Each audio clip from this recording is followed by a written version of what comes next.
নমস্কার, আমি শুক্লা। জি 24 ঘন্টায় কলকাতা 6 শনি প্রত্যেক দিনের মতো আজও আপনাদের সঙ্গে থাকবো ঠিক 5টা 55 থেকে আপনাদের সঙ্গে থাকবো। এবং যে খবরগুলো আজকে থাকবে, প্রথমত তো অবশ্যই এসআইআর স্পেশাল ইন্টেন্সিভ রিভিশন সংক্রান্ত খবর থাকবে, কারণ আজকে খুব ভাইটাল ডে। এসআইআরের যে খসড়া তালিকা তা আজ প্রকাশিত হয়েছে।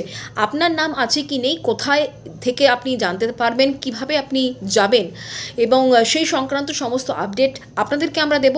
তার পাশাপাশি এখনও পর্যন্ত কতজনের নাম বাদ গিয়েছে, কতজনকে হিয়ারিংয়ের জন্য ডাকা হবে, সেই সংক্রান্ত যে লেটেস্ট আপডেট রয়েছে সেটা আপনাদেরকে দেবো। তার পাশাপাশি যুব ভারতী ঘটনা, এবং সেই ঘটনায় ইতিমধ্যে আপনারা জানেন একাধিক বড় পদক্ষেপ নেওয়া হয়েছে। যেমন রাজ্য পুলিশের ডিজিপিকে শোকজ করা হয়েছে, আরও বেশ কয়েকজন পদস্থ আধিকারিককে শোকজ সাসপেন্ড করা হয়েছে, এবং সেই সঙ্গে সিট গঠন করে দেওয়া হয়েছে। একই সঙ্গে আপনাদেরকে জানিয়ে রাখবো, রাজ্যের ক্রীড়ামন্ত্রী অরূপ বিশ্বাস তিনি কিন্তু তার পদ থেকে অব্যাহতি চেয়ে মুখ্যমন্ত্রী মমতা বন্দ্যোপাধ্যায়ের কাছে ইস্তফাপত্র পাঠিয়েছেন, এবং সেই ইস্তফাপত্র গৃহীত হয়েছে।